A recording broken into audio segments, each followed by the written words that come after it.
I never believed in accidents, yet the way I found out felt like fate's cruel joke. One night, scrolling through messages meant for me, I saw her name glowing beside another man's. At first, I thought it was nothing, just friendly words. But as I read deeper, the truth hit like ice in my veins. She wasn't just unfaithful, she was calculating, trading intimacy for money and favors. My chest tightened, not from rage, but from clarity. She thought I was blind, but in that moment I saw her for who she truly was, a stranger in my own home.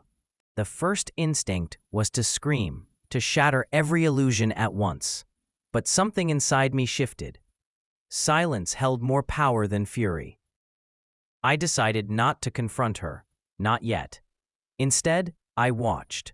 I listened. Every excuse she made, every late night she blamed on work, I logged in my mind. She had no idea that her secret had already slipped through her fingers.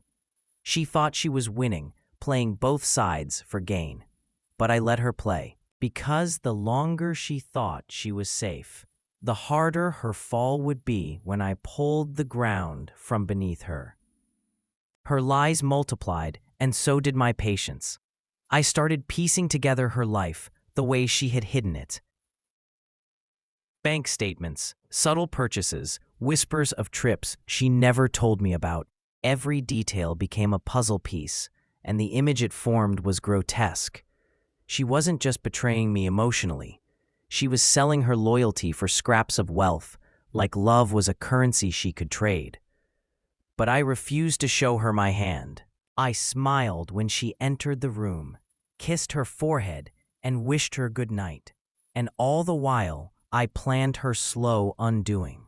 The first move was subtle. I cut off small streams of money without her noticing, redirecting funds, reshaping accounts. She thought her new benefactor was covering her habits, but the cracks began to show. Bills went unpaid. How card declined in places where she expected power. I remained silent. When she asked, I shrugged, pretending nothing was wrong. Watching her confusion was almost poetic. She thought she was in control, but every thread she tugged unraveled the world she had built. I was no longer her partner.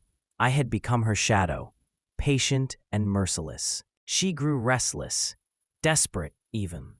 The more she stumbled, the more I pushed quietly from behind. Friends began noticing inconsistencies in her stories. I fed the doubt carefully, dropping truths disguised as rumors. Her image, perfect, charming, untouchable, started to crack under the weight of her own lies. Yet still, she never suspected me.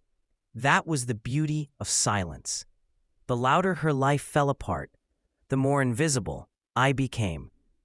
She thought karma was abstract, a distant idea. She didn't realize I had taken its shape, standing right beside her every single day. Nights grew heavier.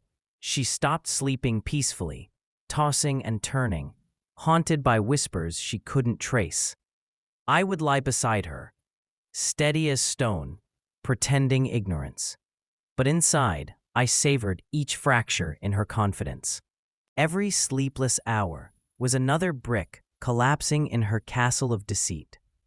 She would get up at dawn, staring into the mirror, asking silently why everything was slipping away. I said nothing. I didn't need to. The mirror answered for me, reflecting a woman unraveling, clawing at control she no longer owned. Her family became the next stage. They always saw her as a shining example, a woman with ambition and grace. I let them see her reality. Not all at once, no. That would be too merciful. Instead, I leaked small truths, carefully chosen details, seeds planted in fertile ground. Suspicion grew like vines in their hearts. Suddenly, she was no longer the golden daughter, the admired sister. She became a question mark. I didn't lift a finger in anger. I simply let the truth echo where it belonged. Watching her lose their admiration was sweeter than revenge itself. Her benefactor, the man she betrayed me for, wasn't loyal either. I made sure of it.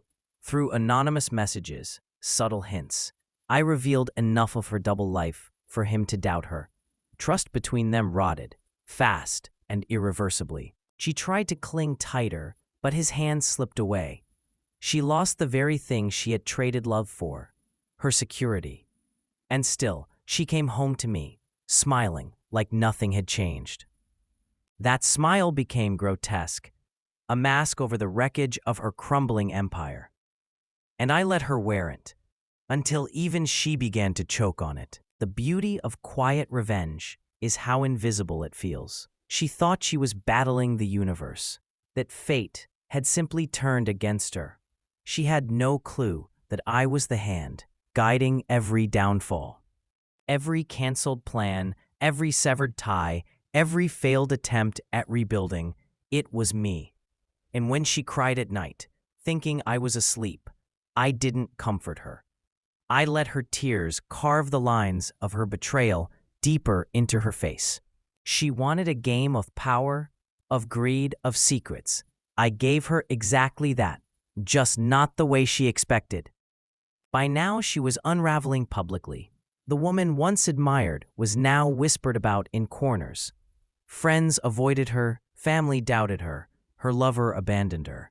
Yet she still clung to lies, desperate to maintain a facade.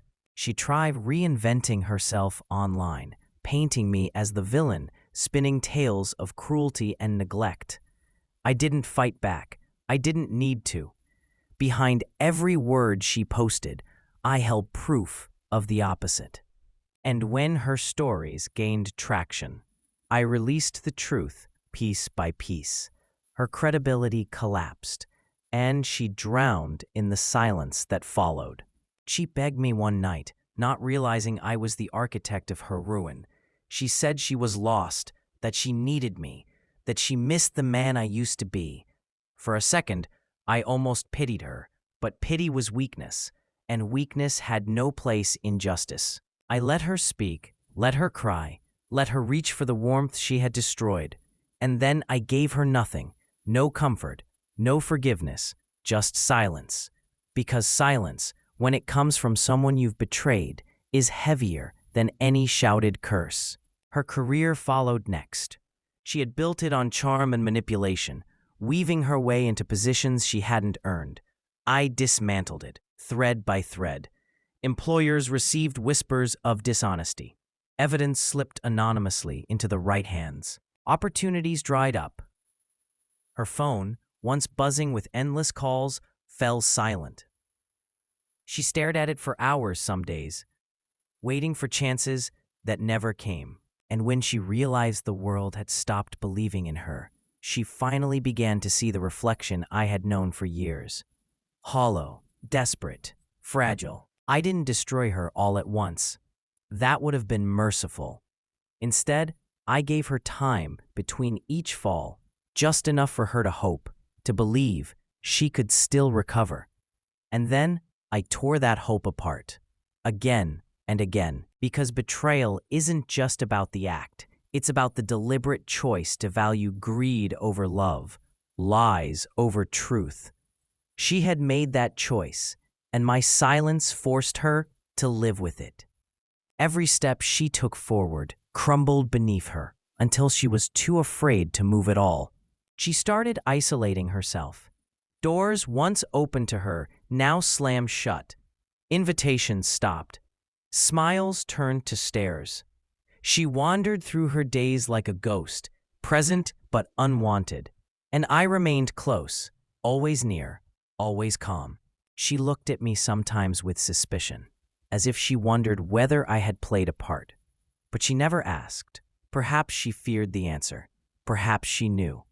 Either way, the silence between us grew louder than any accusation. And in that silence, she withered, piece by piece. Her health declined next. Stress carved deep lines across her skin. Sleepless nights hollowed her eyes, and the constant weight of paranoia consumed her. She stopped eating properly, stopped caring for herself. Every attempt at control backfired. And when people whispered about how far she'd fallen, I offered no defense, no kindness, because kindness belongs to those who choose love. She had chosen betrayal, and betrayal, once planted, grows into a harvest of despair. She was reaping exactly what she had sown, and I was the silent gardener. By now, she was unrecognizable. The confident woman who once held power over hearts and wallets had become a shadow of herself. She tried to reach out, to rebuild connections, but doors stayed closed. Even the people she once manipulated wanted nothing to do with her. I had stripped away her armor, leaving only the truth. And the truth was ugly. The truth was loneliness. She began drinking, drowning herself in glass after glass, searching for escape. But escape never came. Only more silence, only more reflection. I should have felt victorious, but what I felt was colder.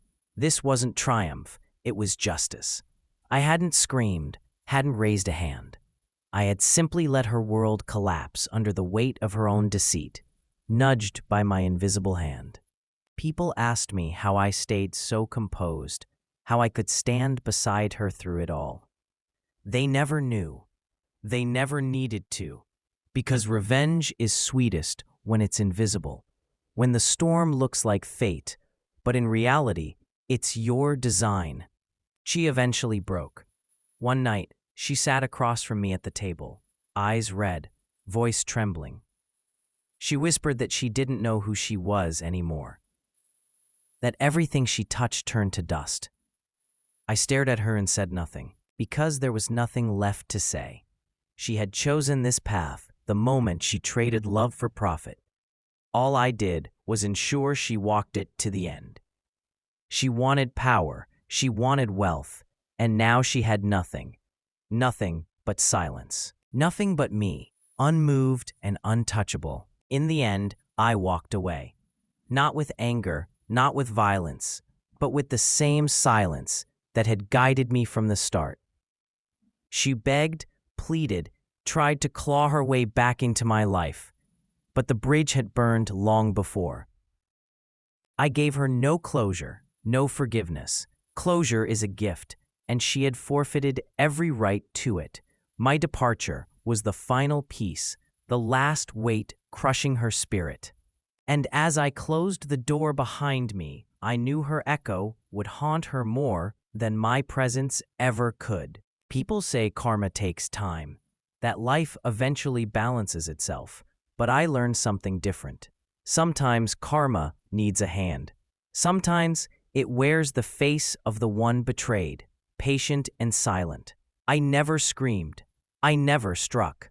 I never exposed her with rage. I let her destroy herself with the very lies she thought would save her. And as she sits now in the ruins of her own making, I carry no guilt, because love deserves loyalty. Betrayal deserves silence. And silence, when wielded with precision, is the sharpest revenge of all.